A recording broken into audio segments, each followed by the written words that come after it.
જી કલાકની વોટ યાત્રા આણંદ બેઠકના નાવલી ગામમાં આવી ગઈ છે. તો આ લોકસભાની ચૂંટણીને લઈને આ નાવલી ગામમાં હું નવું છે એ જાણીએ આપણે આ વોટ યાત્રામાં. હાલો.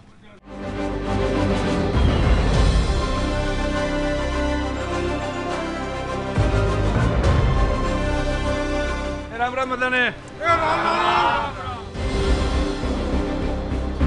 જી કલાકની વોટ યાત્રા આણંદ લોકસભા બેઠકના નાવલી ગામમાં આવી ગઈ છે. અને નાવલી ગામનું આ પાદર અને પાદરની અંદર લોકો જે છે ભેગા થઈ ગયા વોટ યાત્રાને લઈને.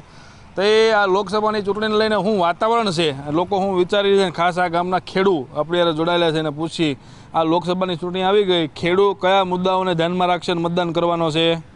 ખેડૂતને બધી રીતના અત્યારે સબસિડી મળે છે ને બધુંય છે. એટલે ખેડૂત અમારા જે દિલીપભાઈની સંસદમાં અમારા દિલીપભાઈની ગ્રાન્ટે ફૂલ મળે છે ને બધી રીતે પૂરો સહકાર મળી રહ્યો છે. કેવા પ્રકારની ગ્રાન્ટ આવી, ક્યાં વપરાણ, હજી ક્યાંય વાપરવાની જરૂરિયાત ખરી? જરૂરિયાત મુજબ મળી રહે છે. સરપંચ સાહેબ કે એ પ્રમાણે જે ગ્રાન્ટ જરૂર પડતી હોય મળી રહે છે જ. અને ખેડૂત શું વિચારે છે આ વખતના વર્ષને લઈને? હારવાર ચૂંટણીનું વરસ છે, ચૂંટણીનું વરસ છે, પણ ખેડૂતને કેવું છે કે હવામાન ઉપર રહે છે અને એની ઉપર વધારે ડિપેન્ડ. બજારમાં કેવું વસ્તુ ના હોય તેનો ભાવ મળે, ના હોય તારે એનો ભાવ નહીં હોતો એવું. એટલે એમાં તો કોઈ સંસદને કે કોઈ મંત્રીનો કોઈ એ જ નહીં હોતું ને, એમાં માર્કેટ ઉપર આધાર રહે છે.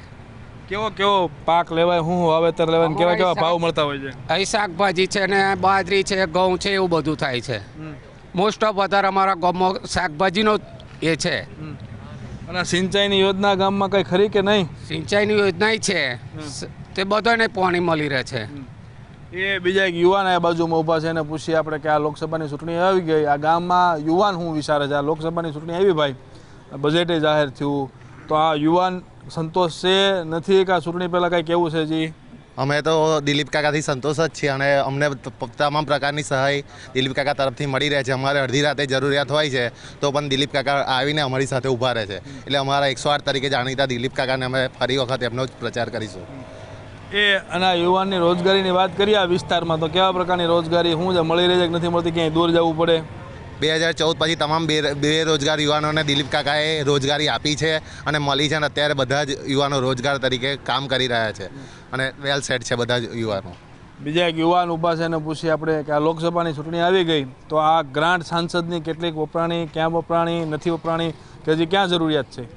સાંસદ શ્રી જે અમારા દિલીપભાઈ પટેલ છે એ જ્યારે વિધાનસભાના હતા ત્યારે પણ એમણે અમને ગ્રાન્ટો ફૂલ આપી છે. અને અમારા ગામનો જે વિકાસ થયો છે એ મોટા ભાગે અમારા સાંસદ શ્રી હાલના જે છે અને પહેલાં જે ધારાસભ્યશ્રી હતા એમના થકી પૂરેપૂરો અમને ગ્રાન્ટની ફાળવણી થઈ છે.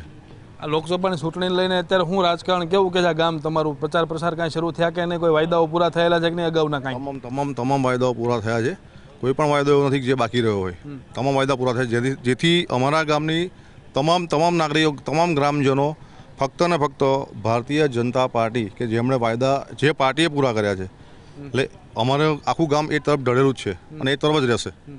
તો હજી આ ગામમાં ઘટ શું છે, કેવા પ્રકારની જરૂરિયાત વધારે, કાંઈ વિકાસ સારુંથી? હવે પાયાની સુવિધાઓ બધી થઈ ગઈ છે. હવે અમારે જે ગામમાં વિકાસ કરવાનો છે, સુશોભનનો વિકાસ કરવાનો છે. જેમ કે CCTV કેમેરા છે, દરેક ફળીએ સ્પીકરો છે, તળાવનું સુશોભન છે. અમારે હવે આ જ કરવાનું બાકી છે. અમારે એ પ્રાથમિક સુવિધાઓ આ ગામમાં બધી પૂરી થઈ ગઈ છે, પરંતુ વધારે વિકાસ સારુંથી પ્રયત્નો અત્યારે ગામના બીજા ચાલુ છે. બીજા કાકાએ ઊભા છે ને પૂછે, કાકા શું કહે છે લોકસભાની ચૂંટણી આવી ગઈ તો શું વાતાવરણ બનેલું છે અને જે યોજનાઓ હોય સરકારની એનો તમામ પ્રકારનો લાભ મળ્યો, નથી મળ્યો, કેવી યોજનાઓ લાગી? સરસ યોજના આલી છે બીજેપી ગવર્મેન્ટે. એમાં કોઈ આગળ બધા વાત કરી બધું સારું મળી રહ્યું છે.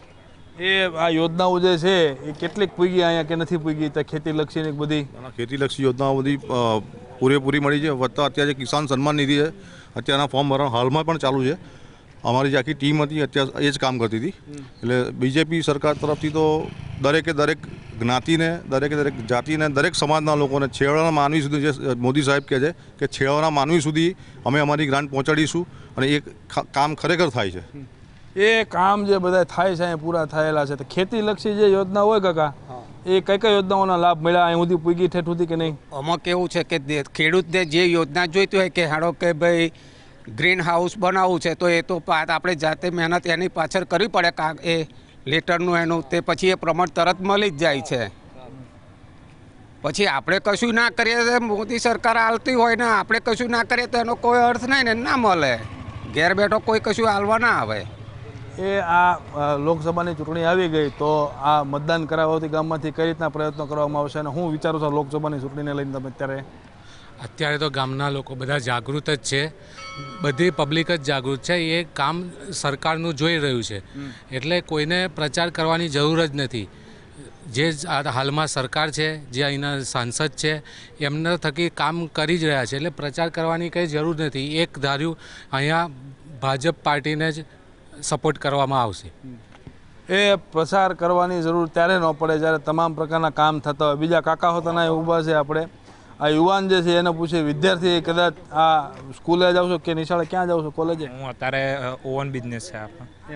તો આ વિસ્તાર જે છે એમાં યુવાન જે ખાસ કરીને લોકસભાની ચૂંટણી લઈને શું વિચારે છે, કેવું વાતાવરણ છે તમારામાં? અમે તો બીજેપીને સપોર્ટ કરીશું બધા, કારણ કે બધા કામ એ ગામમાં જે અમે ઈચ્છીએ છીએ અમે યુવાનોને જે મળી રહે છે એ બધી રીતે અમને જે જોઈતું એ મળી રહે છે. વિકાસ એ ગામમાં બધી રીતે થઈ રહ્યો છે. આ સ્કૂલ કોલેજ શાળાની કાંઈ જરૂરિયાત કોઈ ખરી અત્યારે હારી?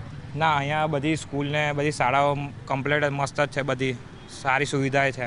ઘણી વખત કેવું હોય કે ગામમાં આવવા જવા સારુંથી બસ ન આવતી હોય, બસ સ્ટેન્ડ હોય તો બસ ન આવે, બસ આવતી બસ સ્ટેન્ડ ન હોય, એવી કાંઈ તકલીફ કેવું ના, કાંઈ? એવી કોઈ તકલીફ નહીં, બધું એક સુવિધા કમ્પ્લીટ છે. હું કહો તમે યુવાન છો તો શું વિચારો છો આ લોકસભાની ચૂંટણી લઈને? વાયદાઓ સરકારના પૂરા થયા છે કે નથી થયા? વાયદા બધા પૂરા થયા છે અને બધા અમે ભાજપ સરકારને જ સપોર્ટ કરીશું. એ વાયદાઓ બધા પૂરા થયેલા છે. અહીંયા બીજા કાકા હોતા જઈને પૂછી કાંઈ તમને નહીં કહો લોકસભાની ચૂંટણી ઉપર મત દેવા જવાના? મત દેવા જવાનો. એમ બધાને લઈને જાઓ કે એકલા? સારા કામના સાથે લઈને. એમ એ સારા કામને હારે લઈ અને આ બધા જે મત દેવા જવાના છે. અને વાયદાઓ જે અત્યાર સુધીના જે સાંસદના અને જે ગ્રાન્ટો જે છે એ નાવલી ગામમાં અત્યાર સુધી વપરાયેલી છે. તો લોકસભાની આ ચૂંટણીનું વાતાવરણ તો આખું નાવલી ગામમાંથી. તો 24 કલાકની વોટ યાત્રા લઈને આણંદ બેઠકમાં હતા આપણે. આણંદ બેઠકનું નાવલી ગામ. હાલો આ વોટ યાત્રા લઈને જઈ બીજે ગામ.